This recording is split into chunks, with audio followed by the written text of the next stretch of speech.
kindly Mr. Rogers has agreed to stay with us. Jim, you and I were having some fun here, Rogers Holdings chairman. And Jim, look, you've sat with me on this show before. You made a decision to move out of the United States, move over to Asia. Why? Well, I want my children to grow up speaking Chinese. I think Chinese is going to be the most important language in the 21st century, and I think the best skill, Alexis, that I can give them is to be fluent in Mandarin. I cannot do that in the United States. I wish I could, but I'm trying to make an investment in their education, just as many parents do all around the world. Okay.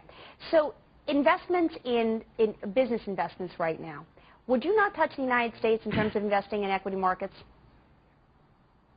No, I'm not investing in equity markets anywhere. I mean, listen, the world's got a serious problem, mainly because these guys in Washington don't understand what's going on, and they're making it worse. I would love to invest in equity markets around the world, but I cannot find any I want to buy shares in, including the U.S. Okay, so what do you buy right now?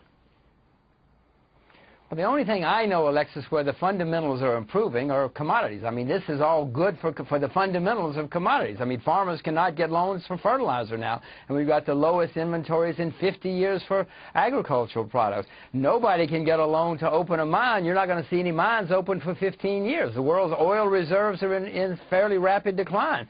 So the supply of all commodities is getting better. The fundamentals at Citibank are not getting better. The fundamentals at General Motors are not getting better, but they are for commodities. And so the only place I know, other than some currencies, the only place I know to put money is into real assets.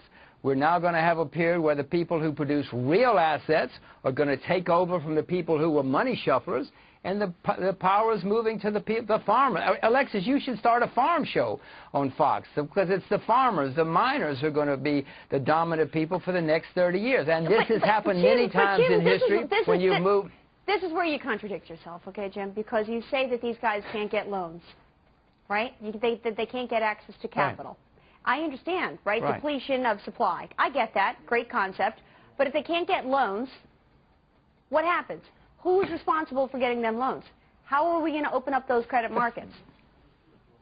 The fact that the whole system is massively overextended.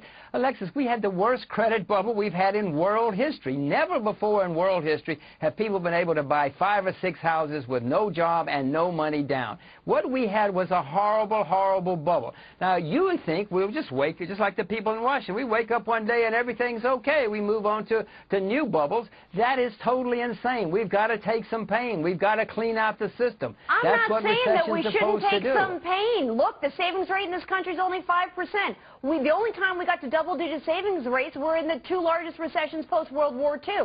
I'm not saying that. I am saying, though, that Washington, D.C. needs to do some things. They may not be getting all of it right, but if they do nothing, we make the situation only worse. What? Bureaucrats in Washington know more than the market does? Oh, Alexis, you're bad for my nervous system. Wait a second, but Ben Bernanke, what about Ben Bernanke? What about Timothy Geithner? What about the President of the United States? You're saying that not one of them is doing anything good for this economy?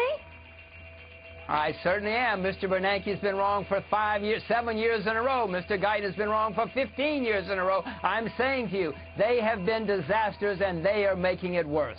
Jim Rogers, always a pleasure having you on. You get my blood curdling. All right, Jim, I'll leave you there. Thanks so much. All right, guys.